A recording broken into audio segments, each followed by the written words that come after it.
Friends ఎలా ఉన్నారు, బాగున్నారా? గుమగుమలాడే చేపల పులుసు అయితే చూస్తున్నారా? ఈరోజు చేపల పులుసు అయితే చేసుకున్నాం అనమాట. ఈ చేపలు ఎక్కడ తెచ్చాము, ఎలా వెళ్ళాము చూపిస్తాను చూడండి. చేపల పులుసు వండింది మాత్రం నా ఫ్రెండ్. నేనైతే క్రెడిట్ చెప్పుకోను కదా, చేసిన వాళ్ళకి క్రెడిట్ అయితే ఇస్తాను నేను. అయితే నా ఫ్రెండ్ 2-3 రోజులు నుంచి చెప్తున్నాడు నాకైతే చేపలు కావాలి, చేపలు కావాలి. ఇంకా చేపలు కావాలంటే నాకైతే టైం దొరికిందనమాట. నేనైతే కువైట్లోని జిలిప్ సూక్ అనే ప్రాంతానికి అయితే వచ్చాను అనమాట. నాకైతే టైం ఎక్కువ లేదనమాట. అందుకే త్వరగా పోయి మనం అయితే తీసుకుని మళ్ళీ రిటర్న్ అయితే కావాలి. అందుకని నేను ఫాస్ట్గా అయితే వెళ్తున్నాను.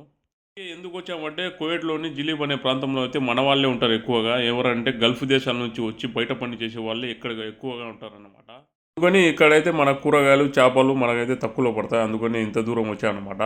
చూస్తున్నారు కదా, ఇది వచ్చేసి జిలేబీ చేప. ఇదైతే నాకు కావాలి. ఇదైతే కొంచెం తక్కువలో పడుతుంది, ముళ్ళు తక్కువ ఉంటుంది. ఇంకైతే మనకు ఎన్ని కేజీలు కావాలో మనం ఇచ్చేసి అక్కడ కట్ చేసి అయితే ఇచ్చేస్తారనమాట. ఇంకైతే మనకి ఇచ్చేసినారు. నేనైతే 2 కేజీలు అయితే. ఇక మీరు ఫుల్ వీడియో చూడాలనుకుంటే కింద లింక్లో అయితే ఇచ్చానమాట. ఫుల్ వీడియో అయితే చూసేయండి.